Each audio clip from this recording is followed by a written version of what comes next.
and the cat is aware we are going live.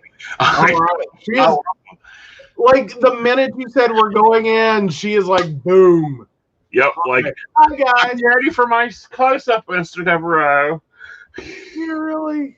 Oh, my gosh. Silly, silly kitty. Silly, silly. She's one of the more funnier animals we own. Mm-hmm. Mm-hmm. Good evening, everyone. Welcome to Mountain Bears. Of course, I'm Aeson Knight. This is 110, a.k.a. Dinner, a.k.a. Anna. And, of course, we got with us Techy Joe. Hello. So, welcome to 2021. We hope you enjoy your stay this year much more than you did your stay in 2020. Yes. And sorry if we get some duplication. There we go. Sorry, I would keep trying to remember to bring up the actual comments. Yeah. So, yeah. Yeah. Dang it, but I clicked the wrong one, so now I got to do it twice. All right. Darn it. All right, we'll try this again. Hey, there we go. That came up muted. Gotta love that. Awesome. Yes. Yay. Yay. Hello, Brenda. Hello, Ashley. Yes. Happy New Year's. All right. So I thought earlier today I done a video called Reflection of 2020. Mm-hmm. And it sounded interesting, so I thought we'd get Joe's take on it. Oh, okay. Does it make me bad that I haven't watched yet? No, you never watch my stuff. No, I get to it eventually. It's just like I'm here for some of it. Well, I get that. And, I did put out a lot today. I mean, I think a total of 15 videos went out. Mm-hmm. Can I just point out, it's hard to live with you and get all your content. I know. It really is. At some point, it's like, no, I've had enough Aeson in my life. I need a 5-minute break and a cup of coffee. And, I listen to takes 1 through 32. I never do 32 takes. I'll maybe do 2 at most. After that, it's the best it's getting over and done. I am very much in a big favor of.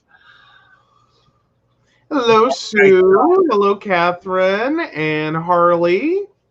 Nice to see new faces. Yes. Yeah. Always happy to see new faces. Oh, but yeah. Yeah. So, yeah, reflections on 2020.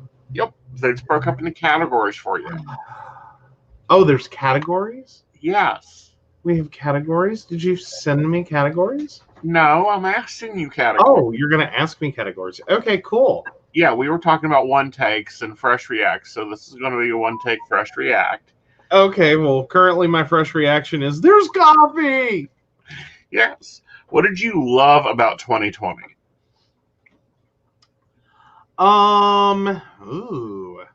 It's hard. I think a lot of our friends and the people that came together with us, and I'm not just I know that sounds like I'm just pandering to our audience, but no, seriously, I'm talking about Gwen, talk about stepping up. Gwen stepped up. She's been amazing this year. Mm-hmm. A lot of the people we know in real life that we can, generally call on the phone. We're totally let's rock this. Let's make this happen. How do we make this happen? I'm not canceling, but we're not bringing people together because I don't want to kill anyone. Right. Okay, cool. So what confused you the most out of 2020? I think I'm going to have to go with everyone's answer for that, which is the CDC. Okay. Or more importantly, our overall pandemic response really. Mm-hmm. It's on one hand, we're talking what we should be doing, but then we're also talking about the things that people are doing. And it just went back and forth. I'm sure somewhere down this list is things I hated, Ashley. We'll get to Congress. But no, I mean, just the like we really struggled in the very beginning to figure out what the timelines were going to look like, what we were actually going to get hit with, and to what extent. And it just took us a really long time to really like get it all together. And I understand that's semi-normal for a pandemic response. Like that's just going to happen. But it seemed like this was even worse. And then we even wrapped up 2020 with the fact that we had the wrong vaccinations or the wrong injections. They weren't even vaccinations. We had the wrong. We were using Regeneron or Remeron? Help me out. That was the West Virginia screw up.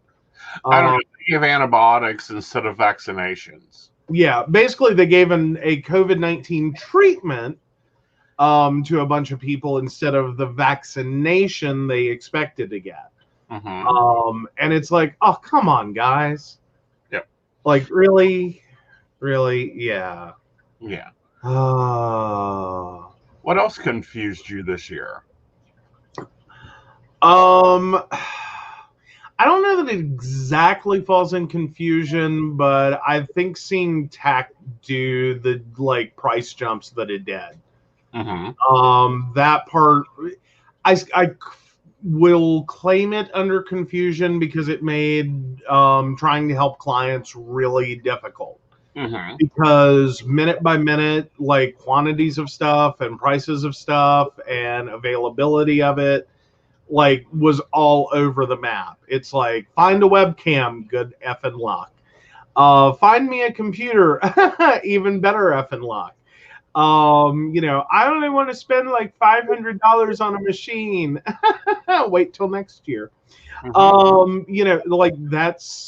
kind of where this got stuck at. Right. And I will say one more thing that did confuse me was how to actually help people. A lot of my business has typically been, on-site visits. And, yay, I don't have a retail location, so I didn't have to deal with all the other stuff small business owners were dealing with. But it still got a little weird trying to schedule stuff with clients to try to figure out, okay, what are we doing here? Am I picking up machines and we're doing a running, pick up, drop off when it's finished? Are we doing an on-site? If we're doing an on-site, how are we doing an on-site?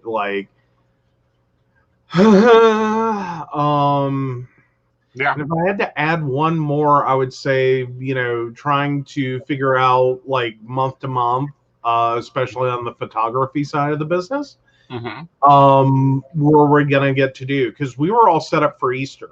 Yeah. We planned Easter.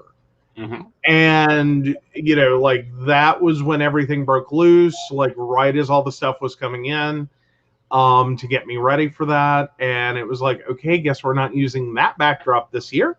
Right. But yeah, it was okay, so are we going to be able to do this event or spring technically? And, oh, help me out. Are we going to do Beltane picks? Are we going to be able to do Samhain picks? Are we going to be able to do Christmas picks? Right. Well, I was trying to remember the other one for spring. My brain. Spring is Ostara and Easter. Thank you. So yeah, no, it was stuff like that, and then we got to the end of the year, and it was not even happening. Comments were made about are we gonna be doing pictures, and it was no. We will see. And it was a good thing. Well, and it's been the same thing with me with live events. It's been I will see you when I get 2 shots and our numbers look good, because that's the other important part, is the numbers have to come way down. Well, especially as we ended the year, yeah, it was before we were already stressed to is it too close to 3? Right. And now it's I'll tell you right now, it's over 3. I will guarantee you it is over 3%. Yep. We're at the point now that I don't even do drive-through. I'm staying home, handing you a list, or creating a list and an app for you. One of the two. Yeah. Well, the best you'll do is you will sit in the passenger seat so you don't have to interact with the drive-through window, because sometimes we just have to take him out so he doesn't, go feral. I mean this seriously. Like, there's some days I will say that, like, I've been afraid you were just going to go all out feral on me. Like, take a shower, honey. Comb your hair, honey. Do that. Well, yeah, but typically just on, like, Tuesdays and Fridays. No, I take more showers and comb my hair more often than that. Now, there have been a few days that have been multiple days in a day. Yes. No, I'm giving him grief. He actually hasn't been all that bad. Right. You really haven't. You really haven't. But still, there were a couple of moments like, I think he's going to go feral. Like, we're going to be out in public and he's just going to, like, be setting up for an event and, like, strip nude like he's working at home. And it's going to be like, honey, no! Put on clothes! It's like, what?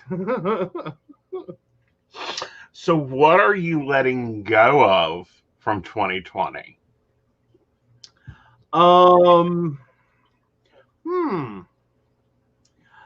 I don't know that I want to let anything go.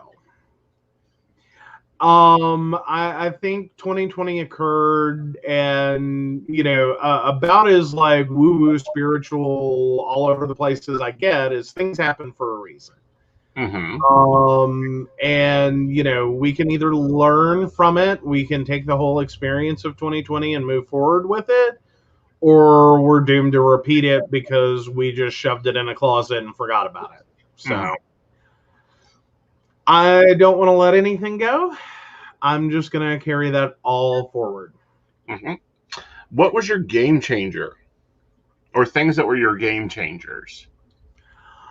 I think it was probably the beginning of the year. And I think it's true for a lot of people, is that we all kind of started 2020, or a lot of us did, going, God, 2019 was a disaster. Mm-hmm. I really do not remember anyone having a great 2019. Everyone was all in on 2020 is going to be my year, man. Like, it's all going to rock. It's all going to be awesome. And then it's like the first realization of what was going to be going on, or what was going on in the world. And it's like, oh, well, we're okay. And I don't know. I think looking back, it was kind of like, rearranging deck chairs on the Titanic. Like looking backwards, but I know that like that first like couple of months, as it was like, okay, this is happening elsewhere in the world. Now it's starting to hit the US.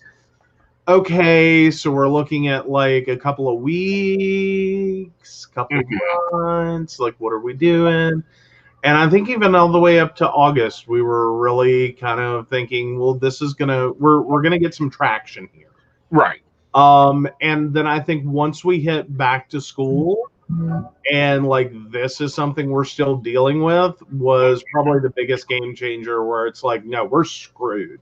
Like we're not getting out of this. We're going back into, the part of the year most commonly associated with being sick. Not just like, allergy symptom sick, but sick sick. And this is so still here.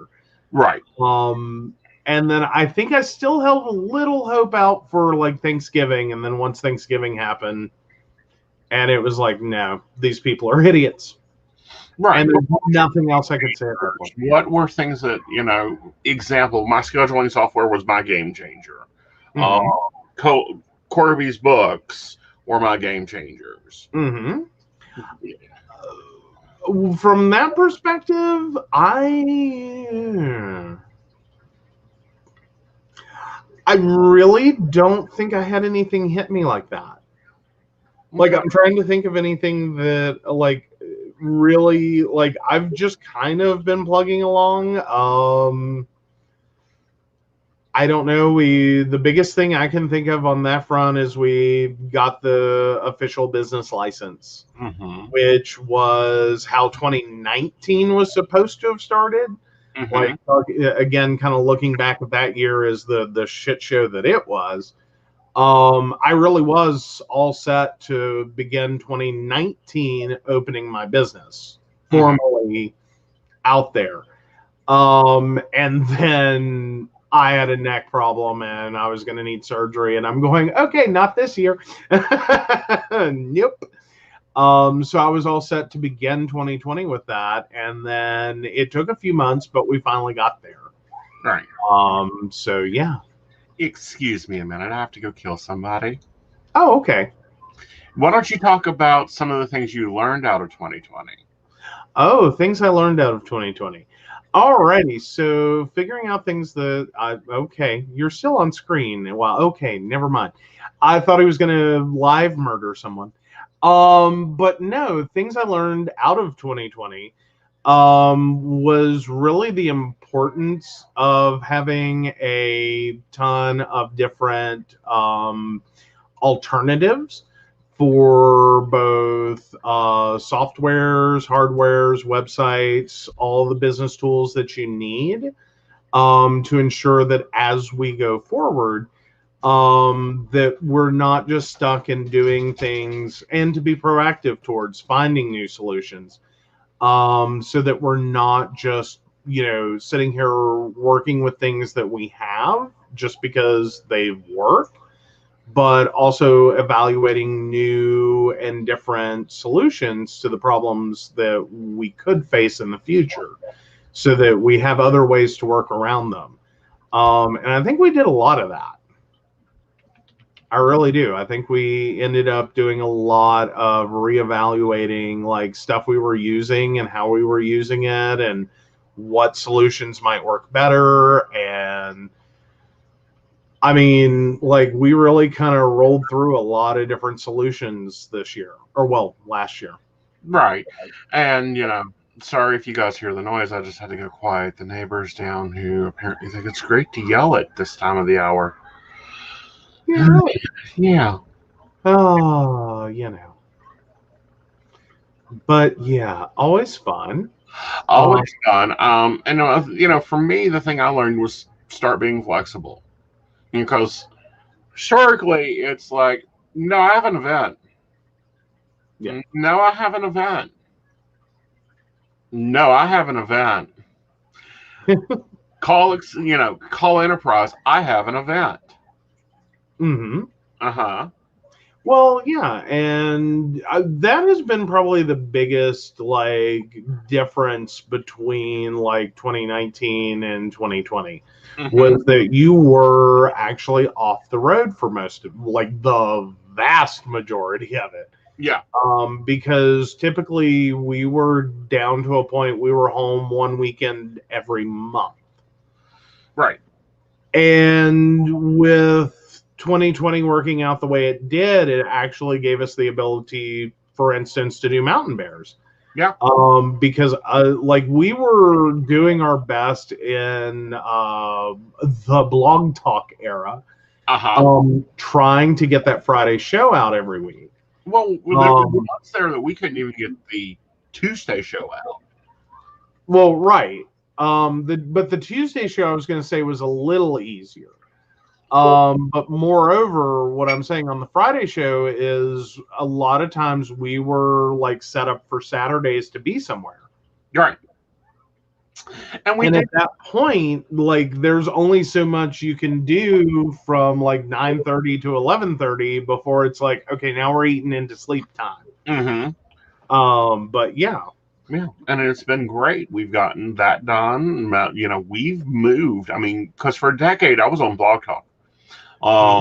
You joined 2 years ago. Before that, we had a different co-host, and then for a while there, I had a couple co-hosts. But finally, getting it pulled together, and now what PCSN Network has become is amazing. What it becomes in 2021, I'm sure will be amazing. But no, I'm loving the video. My word for what is your word for 2021? Oh, my word for 2021.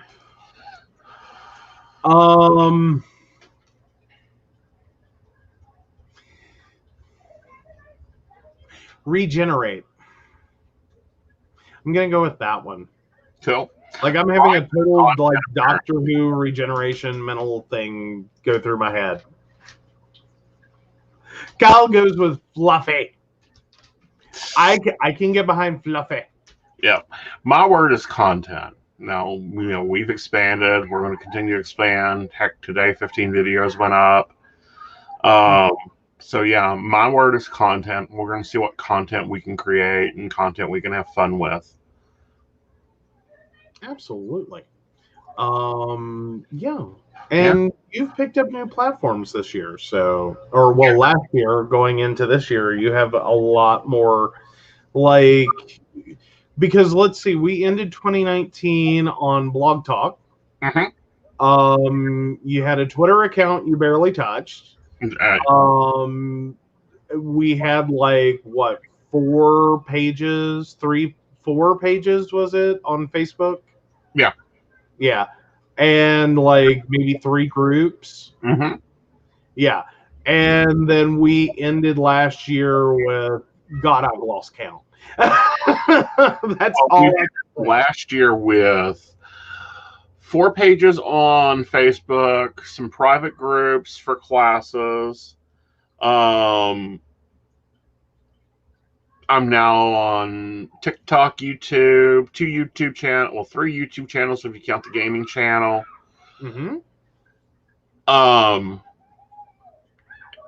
And then, we've moved into podcasting over on Twitch. Mm-hmm. So we're all over it. And it's just like, let's just take it. Let's see where we go, see how we do, see what we do, and keep moving with it. Because, we've got phones and cameras and a lot of new techie toys. It used to be like my briefcase just held my tech in it. And, I used to tell you, I have a phone, but it's, just to make phone calls. No, not anymore. You had to get a phone upgrade. Just for my tech to go with me. Like, that's what's scary is when I have to take a tech with me. Mm-hmm. Well, yeah, that kind of got me the other day. I had to go and actually, because a client lost internet, I had to do a physical on-site on a Sunday. So it kind of got me when I was packing up to go, and I've graduated to the tote bag and the briefcase just to even think about going out the door on a site visit, not to mention the giant tech bag. Mm-hmm. So yeah, it was like some things grew. Right. But yeah, so Mira really quickly. So how this works is generally we cover some news topics and then he will take some questions. Make sure your question is specific, includes your date of birth. He can only do readings for those 18 and up. However, if you want to be the one he's doing the reading on for someone younger, then no. Make sure. No, not on air. Okay, cool. Just double checking. Sometimes you do. I can tell if the parent is sitting there. Yeah. So no. Okay, fair enough. Sorry, my bad. Yep. So yeah, you must be 18. Pose your question. A love reading is not a question. Be specific. Otherwise, that's a 45-minute reading, and he charges for those. Yes. So yeah. Yeah. Awesome. So let's talk about some stuff in the news. Awesome. What hits your news feed? Which one do you want to take on first? Because there's some fun ones to be going on. Oh, let's start with the fun ones. Yeah, so this one actually just popped on my news feed. It was a story I think we talked about earlier in the year, and then it fell off our radar. Right. Because this is from October 30th. Gay police sergeant told to tone down the gayness got a promotion and a $20 million verdict for damages. Mm-hmm. Yes. Yeah. Like, love that. So this was a police sergeant in Missouri. Basically, yeah. It was an ugly process. Mm-hmm. So he sued the department in 2017. He was passed over for promotion 23 times. Yeah. Yeah. Yeah. Yeah, so his former county police board of commissioners member told him that if he wanted to get promoted, to tone down the gayness. Mm-hmm. And at that point, yeah. Yeah, and I'm sorry, this is how we start making moves and getting things. We've seen this with the principal. We've seen this now with, there's a lovely police sheriff now in Texas. And now the sergeant. We've seen this. The only way we're going to get the racism in control is to make it hit in their pocketbooks. Well, yeah. Well, racism, bigotry in any form. Yep. Whatever it may be. Yeah. That's effectively, that's where our court system is, and that's ultimately how a lot of this is going down.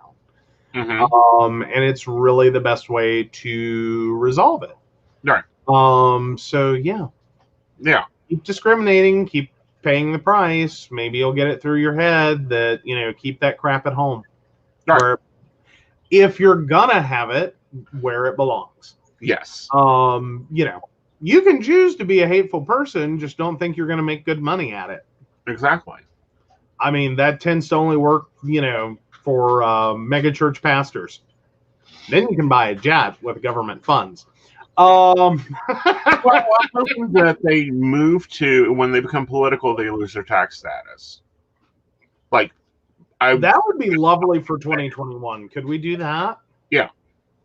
That'd be great. Yeah. If you're going to preach politics, then you can pay taxes. Mm-hmm. That helps. Either respect respect the laws of church and state. Mm-hmm. The church stays out of the state, and the state stays out of the church. Fair enough. Or we really thought this was easy. Yeah, it's a really easy thing. Mm-hmm. Or pay up. Absolutely. So yeah, I do want to quickly say, Kathy, and I think you may have already stepped out, but we are so sorry to hear you're in pain. We will definitely look forward to you when you are feeling better. Yep. But yes. And then Mary has sorry. In other news, trying to get there. I get easily distracted this evening. I've been working through multiple things today. All right, so that catches us up to date on the gay police sergeant. Mm-hmm. And then we also have the hot topic, if you want to get into that, or do you want to take Mary's question? We'll do Mary's question and go into the other hot. Okay. So Mary, 11/28/57, wants to know about her next boss. I want to be content, happy, and in balance with my next tech project. Well, looking at it, Mary, I think you're going to have to choose between two. One looks to be a lot of fun, a lot of interest, a lot of comfortability. The other, however, looks to be a lot of stress, a lot of worry, a lot of aggravation that doesn't equal your financial thing. So if your goals are balance and happiness, I think you're going to have to look more at the end ticket than the beginning ticket. There you go. Okay. All righty. Very awesome. Okay, so what hot topic are we taking on next? Oh, Twisted Tea. Yes, let's talk about Twisted Tea, and then I want to talk about Arctic Fox. Ooh. Naruism. Okay. Yep. I don't know. Arctic Fox just sounds cool. Yeah. Just as a word combo. It just sounds cool. Yeah. So, yeah, so some of you may be aware, like the whole internet, but yeah, so apparently calling people the N-word only results in so much self-restraint before maybe you should shut the hell up and go home. Like a normal civilized human being should expect other human beings to do. And I don't think anyone has a problem with the fact this guy hit someone, that someone in particular, in the head with a twisted T. Nope, nope, no. I'm just like, no. Yeah. There's no way that dude needs to be arrested or have anything happen to him other than a standing ovation. Like, well, that was the perfect end of 2020. I think Twisted Tea needs to pay him. Oh, hell yeah. Okay, and here's why. We had never heard of Twisted Tea. You know, I'm a Smirnoff boy if I'm drinking low shelf. Grey Goose boy if I'm drinking top shelf. Yes, Ashley, that is the exact video. Yes. And it is a hot topic. Like, we found this out. We went out last night to get some libation for the end of 2020, because didn't we all need it? But went out to get libations and decided to grab some twisted tea. And there were actually two guys that were commenting to each other about the fact I'm holding a twisted tea. And I'm like, I promise I will not start a disturbance. Right. And that was the most I could say. But the product's really good. It was very tasty. Oh, hell yeah. Not like anything else that I had purchased. So, yeah, definitely a good product to support. All right, we've got two questions. Let's take them, and then we'll talk about Arctic Fox. Oh, righty. We will get to that one. All right, so Ashley, 82696, I asked this before and forgot the answer, I think. Will I be successful with school now that I can put my time in? Also, will I get over this insane fatigue? All right, let's take a look here.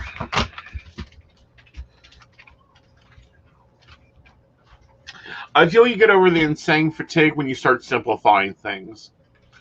Get that under control, you'll be a lot better with it.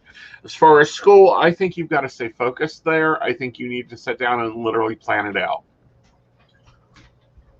which is, one of the skills I think they should teach college students. But, we have the Six of Cups that reminds you to keep it simple. Yes, you have opportunities with the Seven of Wands coming up that you need to be selective over on what you do and how you don't do it. And of course, the High Priestess always reminds you to take time for you and to focus on your inward self more than your outward self. There we go. Well, mirror, mirror on our wall. 52282. So I have such realistic, vivid dreams. They are so totally real. Sometimes I cannot differentiate my dream for real life. When I wake up, I literally feel, smell, hear, just like me sitting here awake today. Have you ever heard of this before? I feel like it's for a reason. However, I don't know what the reason is. I have. It's called lucid dreaming. It's a dreaming technique. It's when you're falling into deep REM sleep. And you need to journal it. The other part of that is you also need to make sure that you're not having occasions of sleepwalking or sleep awakeness. And the only way to do that is make sure that everything is, make note of it. There's some programs and stuff to track your sleep. An Aura ring can also help with that. But definitely be paying attention to them, because things happening in your dream may repeat throughout your life. Okay. And Mira also points out they work at a gas station, and we now sell out every day. People come in and buy 20 at a time. Yeah. I can imagine. It's actually a good product, and I feel sad we hadn't heard about it. Yeah. Like, it's right up there with the nice, like, Arizonas and stuff. True. With a little bit of extra. With a little extra, yes. Yep. We had peach. We had peach. We did get told that like the half and half version, the half lemonade, half tea, yeah, that maybe no. Right. But yeah, they hit a winner with the peach. They did. It was very, very tasty. Of course, I Oh. like peach tea anyhow. Oh, absolutely. Uh-huh. Like, how can anyone dislike peach tea? I don't know. There's some weird people out there, I'm quite sure. I know. Yeah. I don't think it even follow us. No. Yeah, it's like the people that, put sweet and low in their tea. Or anything, really. The only thing sweet and low is good for is the fat and a cow. To what?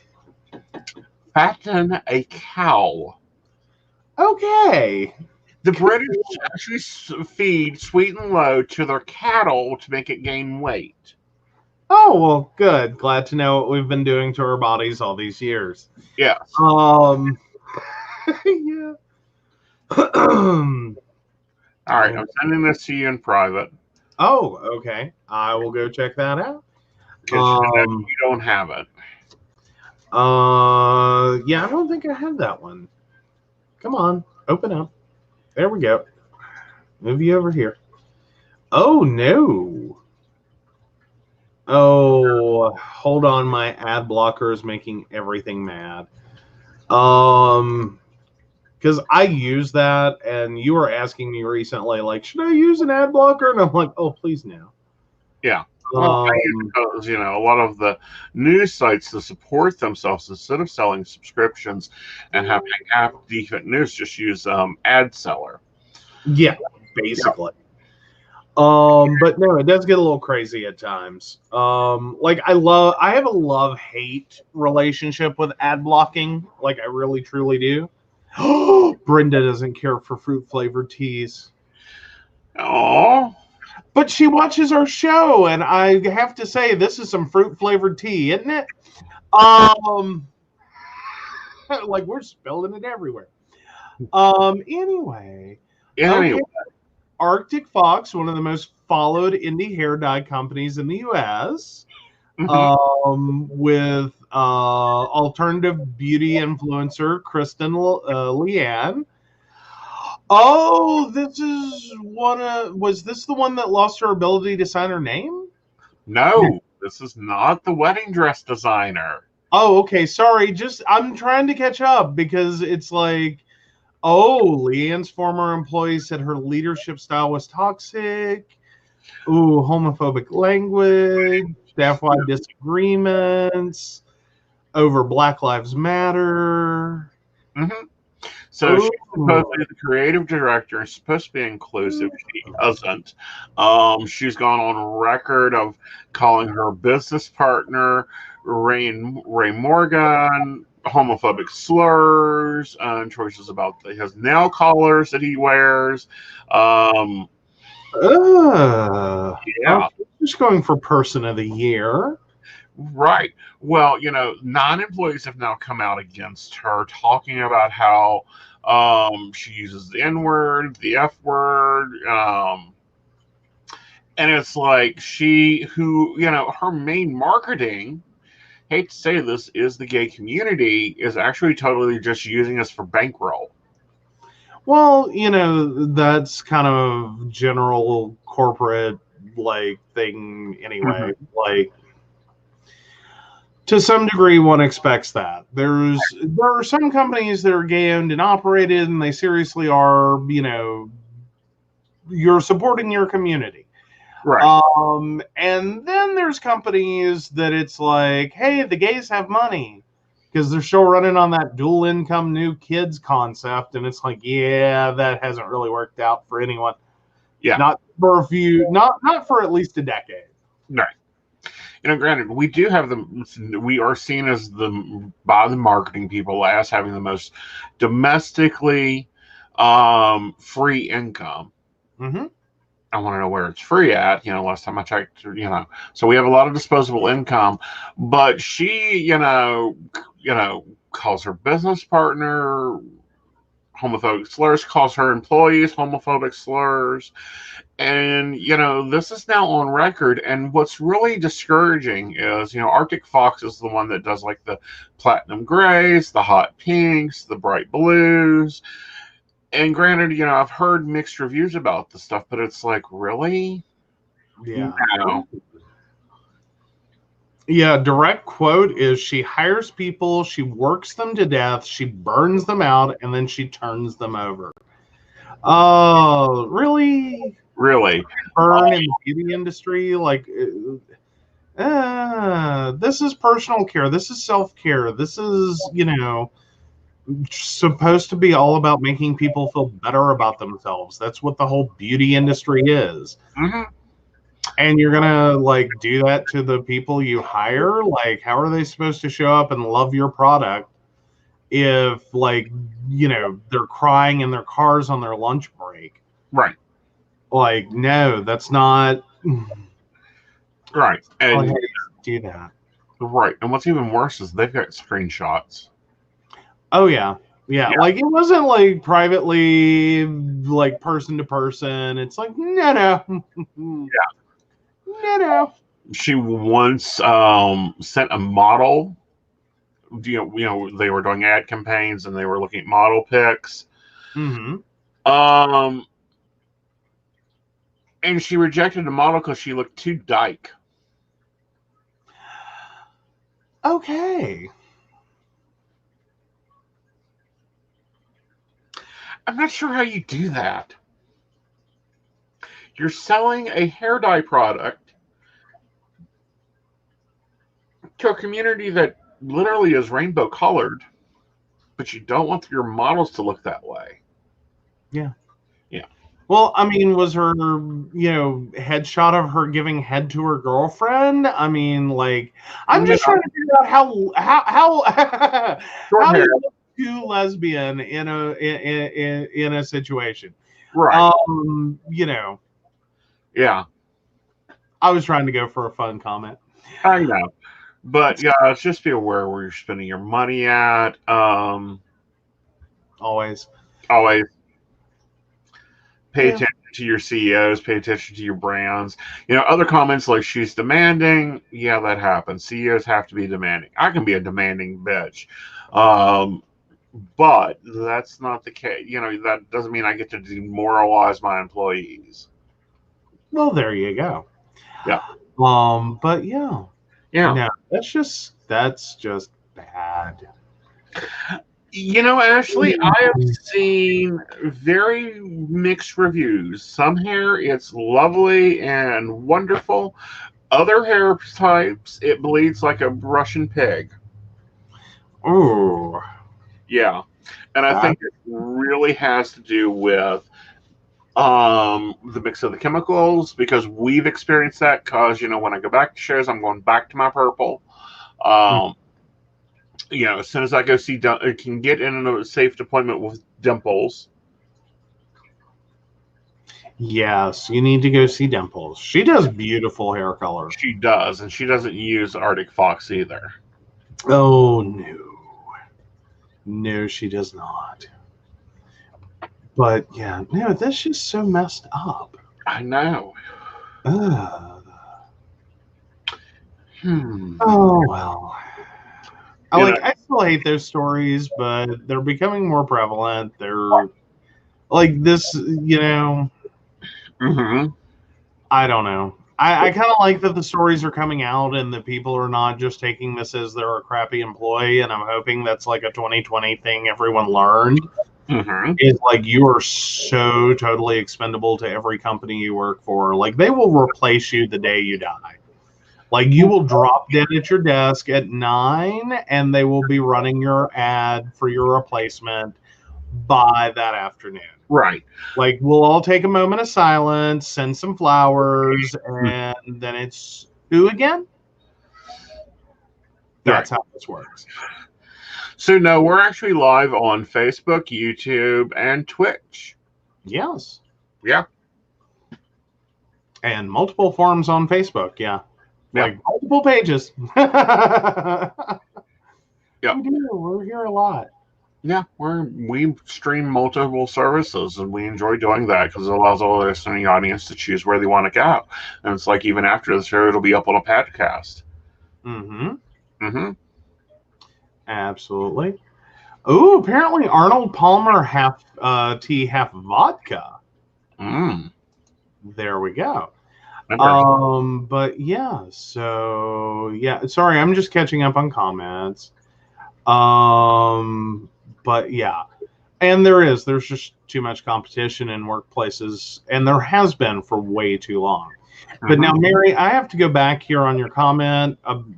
Now, the one thing I will say I learned from the South, like we want to reflect, this goes back a decade or so, was that Northerners don't know anything about tea. Y'all don't. We don't. Like you got to hit that Virginia North Carolina border, and then you learn about some tea. Mm-hmm. That's how it works. In both forms, both gossip and in drink. True. Yeah. Very true. Yeah.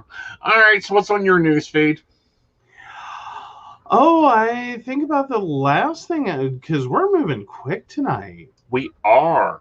So yeah, basically, I think as far as things I had left is we were going to talk about the lovely House attempt to increase stimulus checks and the current blocking that is going on in the Senate. Oh, but no, we're going to also talk about the bombing. Oh, that's right. That's right. Do you want to do that one first? Yes. Okay. Sorry. Forgot about that. So yeah, let me get that up. Oh, there's just been so much crazy. Well, we do, we've had a couple issues of domestic terrorism. First, everyone pays attention to Nashville's bombing. Mm-hmm. But we've also had domestic terrorism in Wisconsin. Yes. Yeah, there's that going on too. So yeah, Nashville was the actual like blow up in downtown near the AT&T building, and then Wisconsin. That one, like you are all on board for calling it terrorism, and I think I'm there too. Though we were still waiting for more details on that one. That was the pharmacist who intentionally destroyed doses of the COVID-19. Was it the Moderna vaccine, if I remember correctly? No, it's the COVID-19 Pfizer vaccine. Pfizer vaccine, yes. Yeah. Yeah, intentionally destroyed them by improper storage. Not just like, oops, accidentally left it out, but intentionally destroyed. So yes. But yeah. All right, where are we starting? Let's talk about this act of what I call, and it's by definition because we have declared war on COVID. It is treason.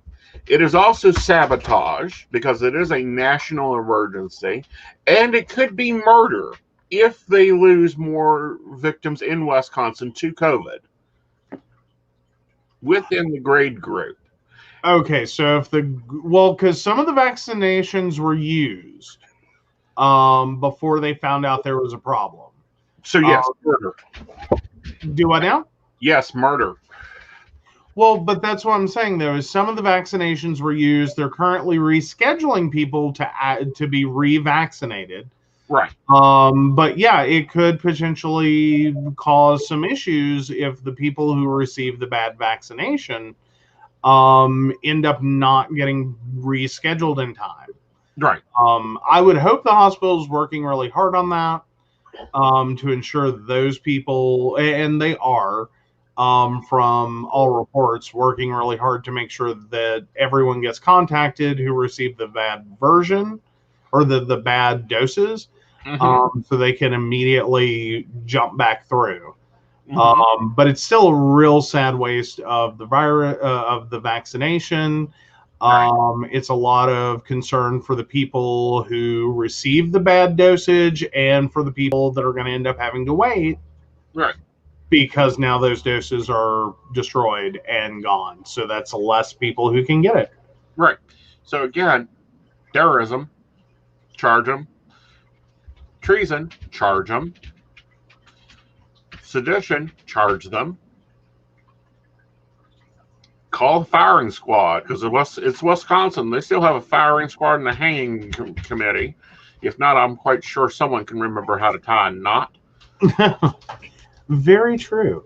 I'm just still waiting for the rest of the story on this one because I'm still struggling with it. Like, I get there's a group of, like, alt-right conspiracy theorists, and there's the anti-vax community, and they've kind of like locked. They've decided to become bedfellows as if they weren't, already on the same side of the sheet before. And I mean the white one draped over you, and with a pointy hat, as if they weren't already hanging out together. But no, I'm wondering where this lines up. Is this like an independent act? Is this part of a, an engaged like plot? Are there other, tacks we need that could potentially be involved? Not just at that hospital, but is there like a group of pharmacy people who are intentionally trying to do this? Right. Like, what are we looking at? That's what I want to know in the rest of the story. Right. And, was this an independent act or was this something bigger? Now, the other act of terrorism, and it's domestic terrorism, I don't care how you slice it, was the bombing in Nashville.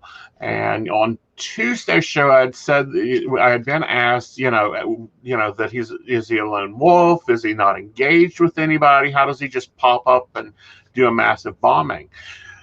The following day, I'm sitting here on YouTube with YouTube playing in the background, and I normally have CBS playing, and the police chief does a briefing and goes, "Oh yeah, we had a report of him building bombs in 2015, 2016, I believe. 2016. Yeah. But we didn't have enough evidence to even investigate it. Right. Which is the unfortunate part, and that's the one thing I have to give the police department there is, as horrific as this turned out, I don't feel they were wrong.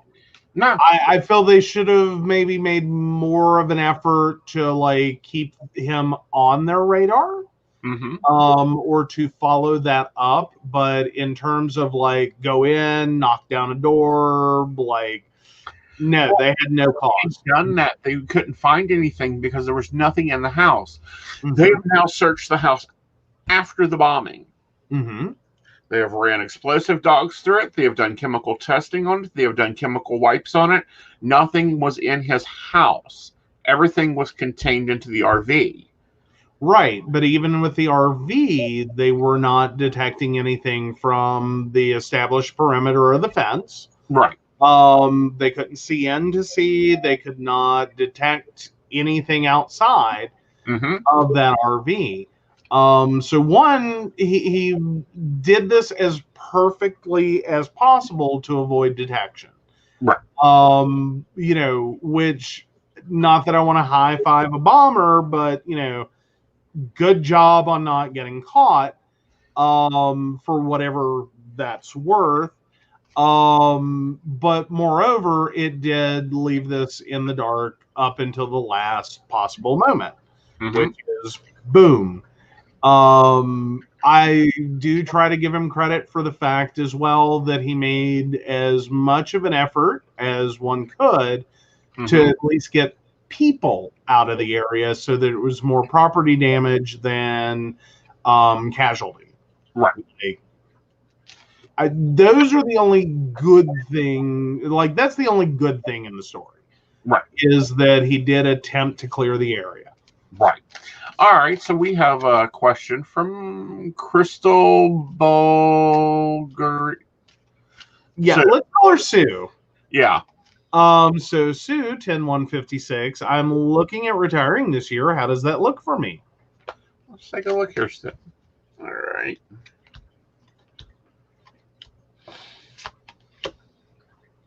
looking at it, we have the Five of Pentacles here. You're tired. You need some rest. We also have the Four of Swords. I think you're thinking that you're just going to rest and regenerate, but I think you replace that, your drive for work, because you have worked very hard, with the Ten of Cups, which is where you start focusing on home and family and finding your intentions. I think it goes well for you. I think you'll probably retire probably mid-year. And you'll be able to enjoy some time away. Although I don't feel like it's a permanent retirement. You may find something to go do on the side just because you get bored. There we go. And back to Mary's the supply chain. I've got to say though, my thought on the supply chain side of it is going to be that, out of the Nashville story at least, it's gonna end up being that these were common household items. Mm-hmm. That very little of his purchase history was really gonna, pardon the pun, spark any interest. Right. That, if you combine the right items, you kind of go back to that Timothy McVeigh situation, in which technically nothing that was bought at that time was anything anyone was really concerned with. Right. That, it's fertilizer and, no big deal. I think it's going to fall into that category of stuff that is not necessarily a bomb in and of itself. It's not like, well, clearly, obviously, this one transaction should have been clear. Right. But if you, again, slowly over time combine the right things and, go to Walmart, you can do these things. Right. So, yes. Yeah. Yeah. And Crystal says, nope, it won't be. Building my own business. Thank you. There we go. Awesome. Yeah. But no, and I think that these are things, and I think Mary was more commenting back to the other acts of domestic terrorism, which was the supply chain. And this is what I have to say. In France, the military is handling their distribution of the vaccine. Mm-hmm. In Britain, the military and Royal Guard is handling the distribution of their vaccine. Yeah, you are right. Yeah. Here we have 2 shipping companies that handle parcel packages, handling the distribution of our vaccine. Mm-hmm. We have a network of National Guardsmen. We have a network of trained medical military people. But we're depending on our first line responders to not only treat the victims of COVID, but vaccinate the others. Yeah. Well, but then again, you turn around and look at the West Virginia situation. Is in West Virginia, the National Guard was handling for Boone County. Right. And they inadvertently administered a COVID treatment instead of a COVID vaccination. Well, that's actually the health department, and that was the nurse in the health department. No. The stories are being reported as it was the National Guard's fault. Still, it's like, come on, we need to get this together. So let's talk stimulus packages, shall we? Ooh, fun. You had commented and talked about this in a posting, and then I had you bring it up on the show about how Trump's $2,000 stimulus check thing was just a ploy. Yeah. As you know, the senators in Georgia are in a runoff, and it will decide the control of the Senate. Mm-hmm. So this was to help to bolster that. This is a totally PR move. And then Mitch McConnell is creating trouble. Yeah, really. Yeah. It's been a mess all the way through. Yeah. Yeah. Yeah, but these are the political things that Aeson likes watching, because this is chess matches. Mm-hmm. So, we have the perceived leader of the Republican Party, because he is president. top-ranking member of political party, saying, "Oh, let's do $2,000, shall we?" So he doesn't have to sign a bill. Mm-hmm. Then we have the perceived leader of the Democratic Party, Nancy Pelosi, going, "Nice checkmate. That's cute, but here's the Queen's Gambit.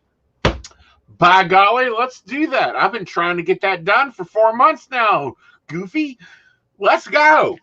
Absolutely.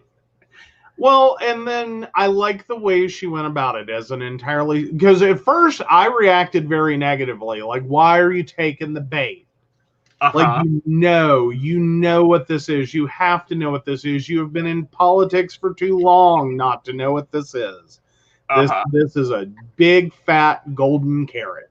You know, to turn this whole package into a government shutdown followed by a total clusterfuck. But I like how she did it. Totally separate measure, independent of everything else. We will run it as its own bill to increase the checks. Yeah. And pop that out and went, here you go, gift wrapped. Yeah. Gift wrapped. Yeah, she's done the Queen's Gambit, as I call it, which is amazing to watch. And then we have Snapping Turtle Mitch, who's like, nope, can't do that. You know, I made $3,200 this week from the taxpayers' money, but we can't afford to give them $2,000 per year. More importantly, basically has spent his entire time as a senator going, are you billionaires okay? Do you need some more money? He has spent his entire COVID time going, you know, it's a really hard time right now. Do you need another yacht? Would that make you feel better? In terms of like spending stimulus money. And realistically, all of the money that has gone to the uber rich, from tax cuts to stimulus funds, payroll protection, you name it, hasn't gone back into the economy. It stimulates nothing. Right. Realistically, at best, it's going into some investments. At worst, it's just like, you know, going into the bank account and sitting there. Right. And we know this. We know this. Right. Like long-term studies have shown, literally, you want to stimulate the economy. You want to have a gangbuster economy. Turn welfare into something that is a totally cash option. Put money in people's hands. Put a fair amount of money in people's hands. You will actually see a lot better outcome than our current piecemeal system of a health insurance program, a utilities assistance program, a child care assistance program, a preschool program, a on down the line, a supplemental nutrition program, of this program, of that program. Stop that. Like that's been a thing for years, is that and that's what has led to universal basic income programs in other countries. Right. Is the reality of when you take your impoverished portion of your populace, direct hand them money, you will actually see a far greater return on each dollar, both in local economic spending as well as better outcomes and life improvement for those receiving those funds. Right. Well, like, you know whose economy isn't having a problem right now? The Dutch. They have universal income. It's $1,000 a month minimum income from age 18 up. And of course, you know, children, you get a little extra, whatever, if you have a baby. They're not even blinking. When it was like, oh, we've got to shut everybody down, not a problem. Yeah. Boom, done. Y'all guys just stay home, live on your checks. If you can work from home, great. Yeah. But the fundamental like anti of this in the US, and the reason we are against like a Medicare for all or a universal healthcare system and a universal basic income, goes solely back to corporations. And the fact that they know that unless you force people into a system in which you have to work for healthcare and you are effectively stuck on this never get ahead treadmill. Like, you will never be able to break even. You're always going to live your life, for the vast majority of people, in some form of debt. Only when you have those two things can you have a employment situation that is what our United States system is. Like, that's it. Oh, and we have Aaron. Hi, Aaron. So yes, welcome back. And hello, Jessica. I don't know that we got you. And yes, I'm loving his shirt tonight, Jessica. It is so much brighter on camera than actual in person, even. Yeah. Like, in person, it's more crimson. On screen, it's like he's bleeding everywhere. He's just bleeding Christmas joy right there. But yeah. Yeah. So no, we have a lot of like holdbacks corporately, and this is what their lobbyists are for. This is what their donations to political candidates are for, is to keep this system running. Right. And that's it. That's what this is about. Because at the point in which you now can negotiate with your employer because you are not desperate for a job, because you are not in a situation where, you know, a $400 emergency is more than you can afford. When you are in a situation in which you can make responsible choices to leave a job without worrying about health care, without worrying about how quick you can find your next job so you don't get totally screwed out of your life,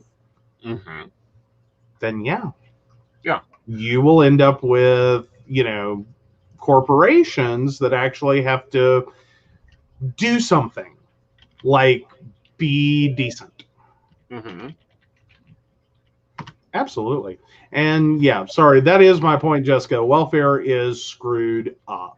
It is a disconnected set of programs that is trying to help without understanding what people need.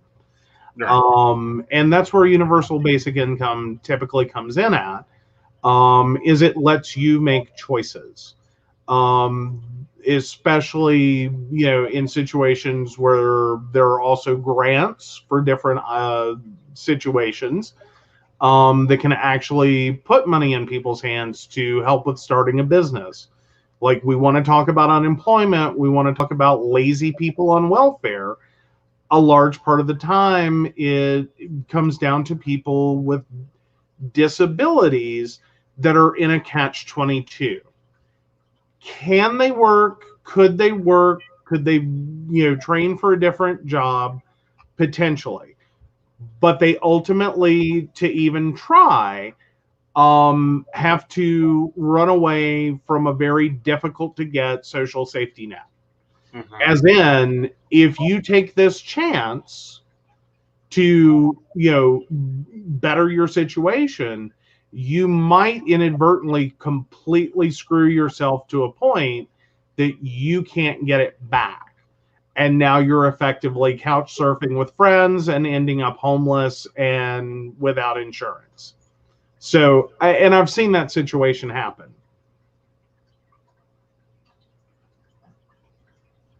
Okay. So here we go. I thought I'd list out some of the countries that got their shit together. You mean 32 out of 33 of the world's greatest, or world's largest countries? Yep. Australia issued $550 Australian dollars per week to any living human in their country. So $2,200 a month. Yep. Plus, you know, canceled like their taxes, and their VTA was temporarily eliminated. Belgium adopted a severe measure, meaning that they issued. There's a lot of numbers here. Money, lots of money. Well, it was like this for the businesses, this for this, but on average, let's say it was $4,800 in American. Wow. to each person monthly. Mm-hmm. Canada not only done tax relief, but they of 75% of their wage earners, but they issued up 847 Canadian dollars per week to employees. Week. Week.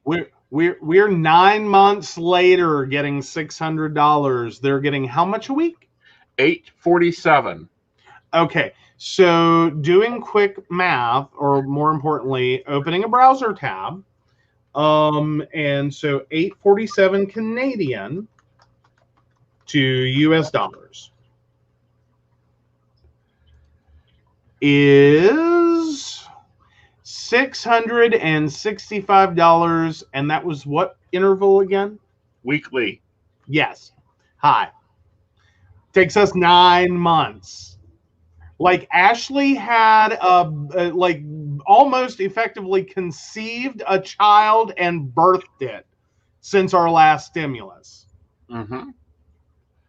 Like let's all process that together. Oh, we ain't there yet. Chile, South America issued $350 million to Chileans. And now this, I don't have the American dollar value, but whatever, 3500 UFs to qualified small and medium households and businesses, again, weekly. Mm-hmm. China dropped their tax rate and began issuing checks in May. In their tax bill, they approved 1.3 trillion yen to boost the economy, Mm-hmm.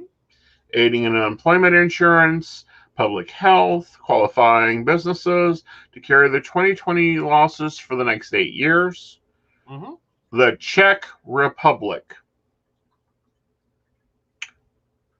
The Czech Republic not only said they're not doing taxes in 2020, but they issued sustainable wage subsidies for the employees qualifying and businesses closed due to government orders. And they were issued checks of 13,000 something another. Mm-hmm. Denmark announced 3 tax measures to boost business equality.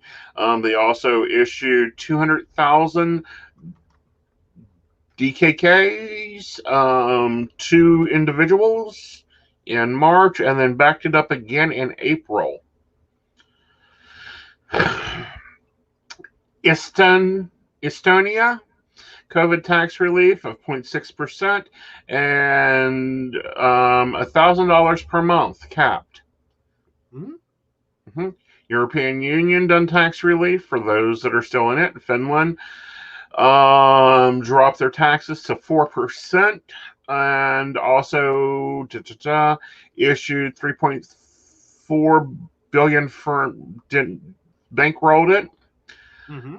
Germany has issued payments monthly.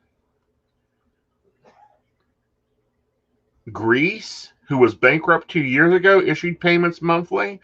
Hungary, which poverty rate is almost over the moon, GDP is only 2.7%, issued payments above the United States. Iceland delayed payments with no penalties of their taxes and began issuing checks in March.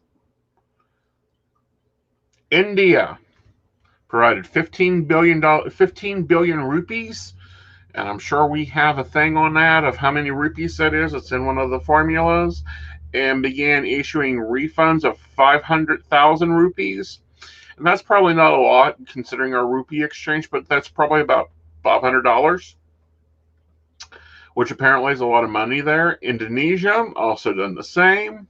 Iran done the same. Ireland done the same. Israel done the same. Italy done the same. Japan, basically February 1, done relief for companies. In April, they began issuing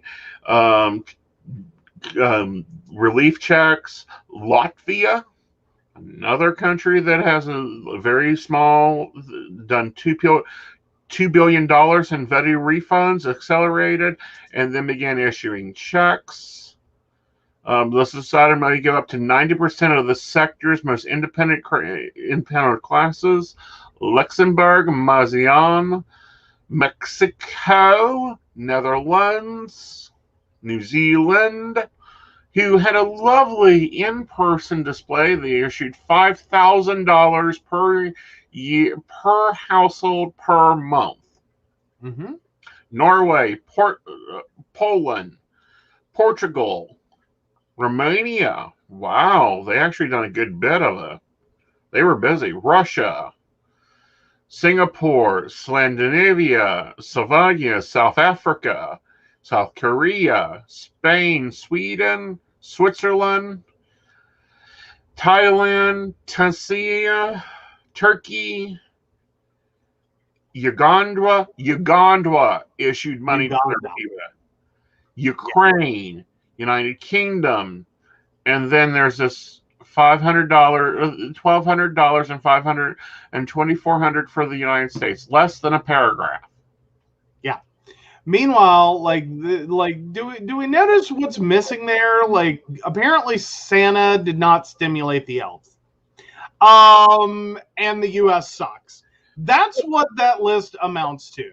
Right. Santa didn't stimulate the elves. You know, the reindeer did not get anything extra.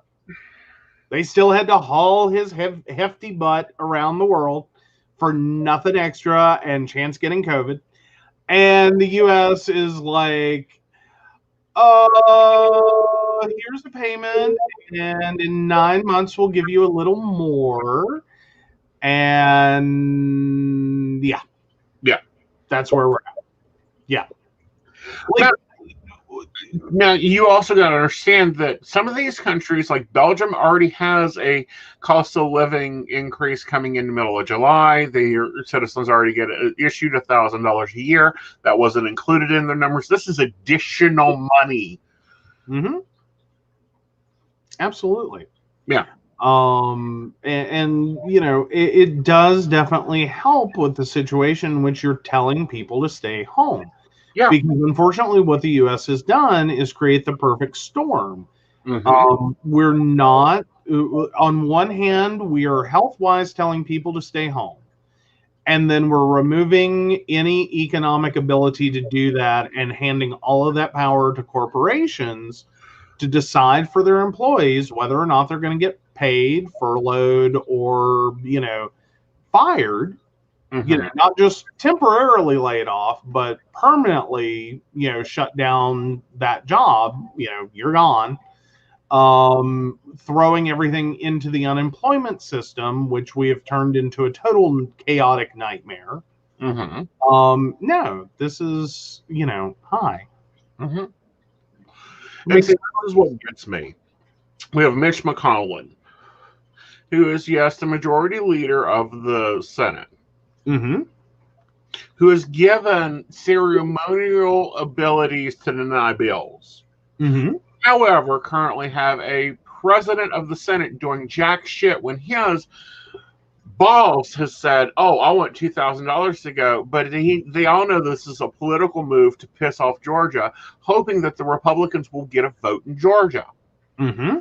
I'm hoping when we have Madam President of the Senate in place, that she looks at him and goes, "Those were ceremonies. They were adapted and brought into during the night between the last century. You can go have a seat. I will take my gavel and I will run the Senate and we will vote on every bill coming through. Have a good day, Senator." One can certainly hope. Mm-hmm. But no, and can we more importantly say that Mitch McConnell's defense of this is that the money would go to people who might not need it? I'm sorry. Can someone raise their hand if they feel that their stimulus check is money they don't need? Like, honestly, truthfully, legitimately say, no, I'm good. Keep it. Anyone at all? Like anyone? No? Funny. This is what our Senate Majority Leader believes. It sounded so to me as he says this, sounds so much like a play on the Ronald Reagan welfare queen, and it's like, no, that was a crappy concept when it was first mentioned by Reagan. Mm-hmm. Second, no, that's not what's going on right now. Well, it gets me. Why does Kentucky keep voting for him? Oh, while they're holding tax returns too. Ooh. Yeah. Yeah, McConnell needs to read McConnell needs to read. Like, I don't want to make like horrible jokes, but did he learn how to? Well, I don't think anyone reads the bills anymore. No. Well, and that was the biggest thing pointed out about what went through the House to the Senate. Mm-hmm. Is it was dumped out on the House, 5,000 pages, and we're voting this afternoon. Yeah. And yeah, that's a legitimate concern, but that's also the problem we're running into, is that it is hard for anyone to say at this point that they have not had time. Right. Not to read the bill as it was presented, but it's like, this has been 9 months. Like, I would understand if it took 9 months to get together an entire, like, intelligent, fully functional, legitimate stimulus package. Mm-hmm. As in, we're going to have monthly payments, we're going to have weekly payments, whatever they're going to be, and they're going to have this duration, and we're going to plan for this, and we're going to do that. And that's not what happened. We just bitched for 9 months. Mm-hmm. That's all that happened. Months. Pardon? And campaigned and ran an election for 9 months. Dangling a carrot of. Yeah. There's going to be a stimulus. Sorry, I want my part of the taxes that we pay Capito back. She didn't do any work. Mm-hmm. Sherry Capito, cough up some checks. Your West Virginians are sitting on, well, it's like the states are sitting on money for COVID. Mm-hmm. There is a fair amount of that. And some of that money has actually been given to keep local government running. Mm-hmm. And that's what gets me is, what is our tax bill in 2021 going to look like? Right. Property taxes, etc. Given that this money was provided to help not only with community response, but in many cases to keep many small governments functional, like your small local government functional. A lot of their funding is generally derived from taxes. Is this going to be a banner? Like, is the 2020 tax year going to be a banner collections year in terms of budgets? Or is it, what is that going to end up looking like? Yeah. Is everyone going to in turn get hit with their normal property taxes? Because you want to talk about an area in which stressed, struggling families are going to get hit one more time in this. Mm-hmm. Paying that property tax bill in 2020 was hard enough for 2019. 2021, getting that tax bill for 2020. Well, the last report we were setting on West Virginia was sitting on $52 million in a bank account from the government that hasn't been distributed for anything. Mm-hmm. We've got Governor Jim Justice holding his debit card going, oh, no, we can't spend it on anything. We need crap now. Mm-hmm. We needed crap 20 years ago in this state. Mm-hmm. Well, and legalizing THC and imposing a tax on it, or more importantly, legalizing marijuana and taxing it. Yes.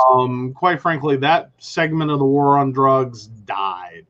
Quite frankly, our war on drugs, which we should have known when they declared a war on COVID, this wasn't going to go well. Like the war on poverty, the war on drugs, the war on, and like once the U.S. says those words, we're screwed. But no, realistically, like I no, just go ahead and in some situations, marijuana specifically, yeah, legalize, get over it. Well, not only that, but legalize, release, and squash. One, legalize it so you can commonly buy it, release the prisoners being held for this charge, and then squash their record. Mm-hmm. Do you know the amount of money we spend on prisons holding on to convicts? And yes, now they're convicts because they have a record. Mm-hmm. That's ridiculous. Yes.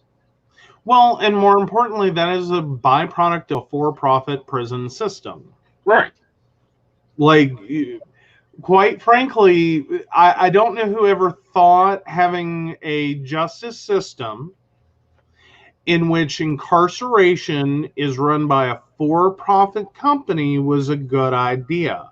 Right. Because what's going to happen when for-profit becomes your motive, you're going to want to maximize the amount and severity of not only criminal prosecution, but long-term incarceration, because it maximizes profitability. Now, real quick, while we still got an audience. Okay. Want you guys to comment in if you had a guaranteed $1,000 a month income. Guaranteed, it's deposited in your account on the first of the month. What one thing you would do differently? Now, understand that at the end of the year, you're going to have to pay taxes on that $1,000. And if you make over, let's go $150,000 a year in household income, then you have to pay 38% taxes. Yeah. But with a guaranteed $1,000, what could you do? Yeah. But yeah. Yeah. And if you're listening to this afterwards, comment it. There's a comment section down there. Use it. We reply to those. Yes, we do. I don't know why everyone thinks we only talk in the middle of the stream. Okay, so Mary would invest. Can understand that. Second investment, invest in property.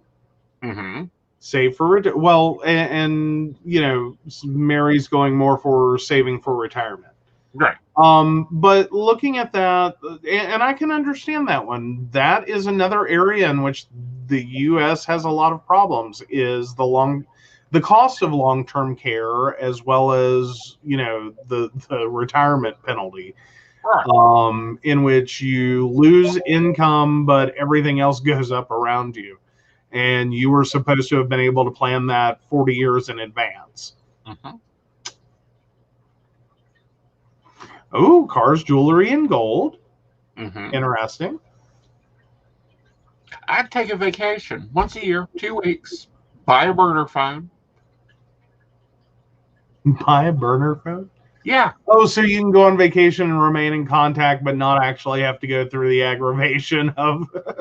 Sorry, like, we're not taking appointments. But no, $1,000 would pay most of our gross utilities at current value. Yeah. Well, and that would but if we're talking about per person in this household, like, no, we would be able to not only afford all the utilities and actually all the expenses we're currently at, because we do keep a strong thumb on those, but we would be able to actually do other things. Yeah. Especially given, you know, the amount of money that would be each month. So not only could we invest in the future, but we could also do things to expand our business. We could, you know, do a lot of things for the house. So we could improve property value. You know, like those are things that shouldn't. The hard reality is those sound like, you know, extreme, you know, waste of money or silly spending of money. You know, pay off debt, that's another good one. But those are also things that grow wealth, Right. that when and stimulate an economy. You know, and that's what a lot of like you know, middle class and lower are basically doing without. That's one of the you know, forget all the other stuff they're doing out without. But you know, when you're sitting there with a 40-year-old roof hoping it doesn't spring a leak because you don't have money to fix it, when you're sitting there running a 30-year-old furnace hoping it doesn't kill you, when you're sitting there because you don't have the money to replace these things, that you can't sit there and budget them out because you don't have enough income coming in. You know, those are two-sided. One, those are detrimental for people. Not only does it increase your spending when you're running inefficient systems and leaky, you know, energy inefficient homes, leaky homes, but then you're also, that's money not going into that local economy either. That's when you start seeing the so to speak, the contraction of available plumbers and available, you know, HVAC technicians and available this, that, and everything else. This is money that would go straight back into that economy in many ways. Right. And this is the thing that they always get Americans get confused on the headlines. In Belgium, you get $1,000 a month. You're born, here's $1,000 a month for the rest of your life. They also pay 38% taxes on all income, including that $1,000. Okay. No write-offs. 38% of their income goes back to the government. The government then turns around, churns it back out, $1,000 a month. And you are required to retire at age 65.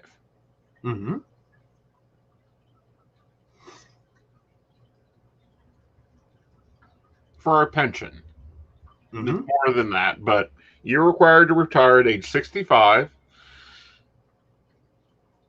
Yeah, infrastructure spending is community investment. That is a win-win.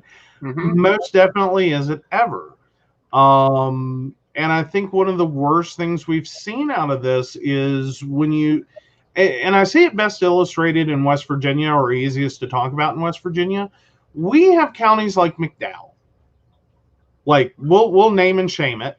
And it's a shame not of them, but of the way life has happened to them. These were giant, like a lot of counties in West Virginia were giant coal producers. They were known for their coal camps. There was at one point a ton of money flowing into these areas. What never actually occurred was a future point in which they were thinking, okay, what are we going to do long term if this doesn't pan out? So we're there now. We've been there for a few decades now. And what it has turned into is you have people that effectively own a home, either through inheritance or they bought it outright while they had the good job. They can't afford to move because the house isn't worth anything. They effectively spent more to buy it than it's now worth. So if they walk away, no one wants to buy it. You know, it could be on the market for 10 years. No one's moving to McDowell County. There are, like, why would you move there? Then you still have, you basically create an entrapment in which you have no job, but you have a house, you have somewhere to live. You can't afford to maintain that house because you have no job, but you can't afford to walk away from it because you own an asset that is functional, but is deteriorating. but you don't actually have enough people still there to warrant infrastructure investment like high-speed internet, etc.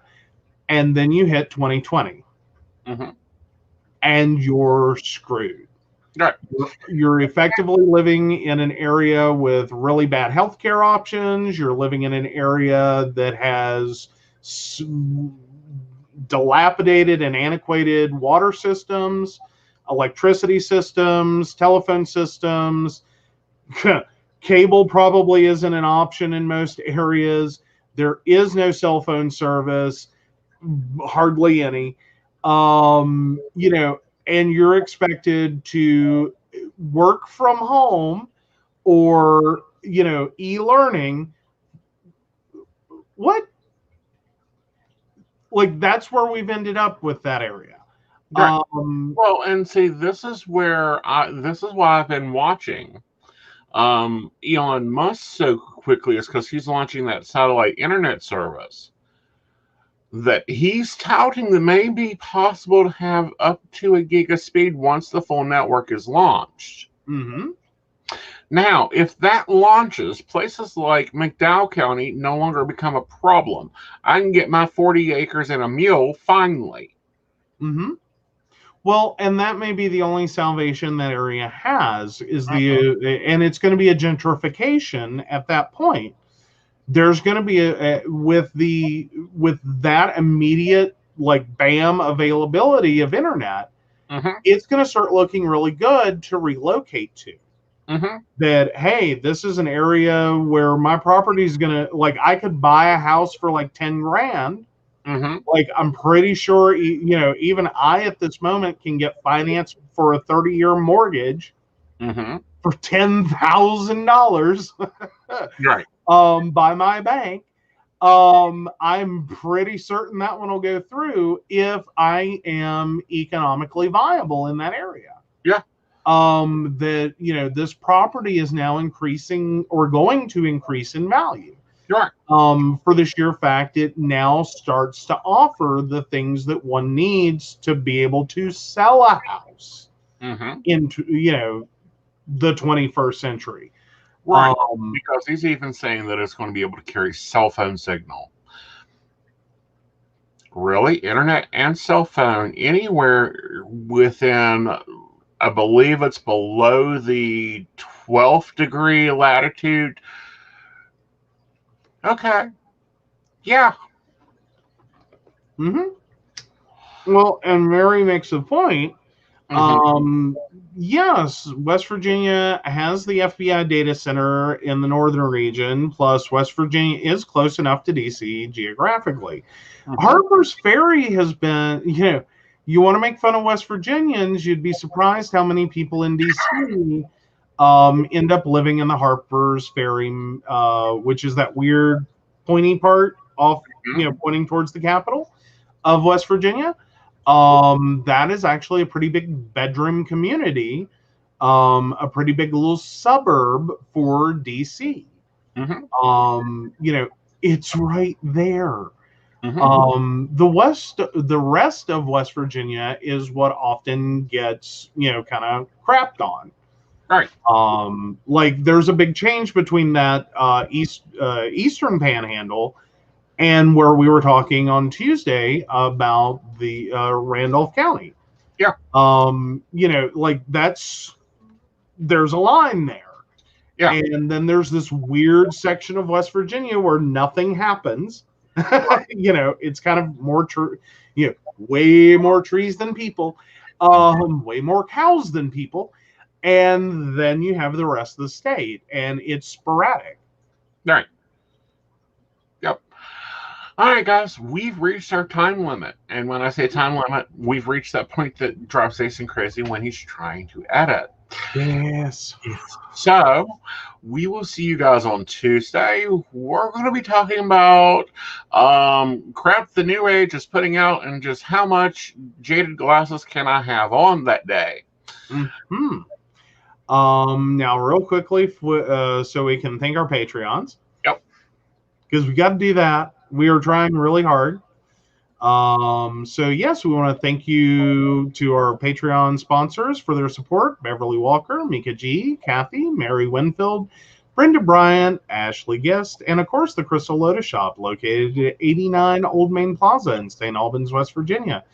If you're in the area, make sure you stop in and check them out. If you'd like to learn more about becoming a Patreon sponsor, about us, or the show, please visit PCSPnetwork.com. Good night, y'all. Hope you have a great night. Hope you have fun. And yes, West Virginia is nicer than Ohio. Nope, I'll move to Columbus any day. Good night, y'all. Good night.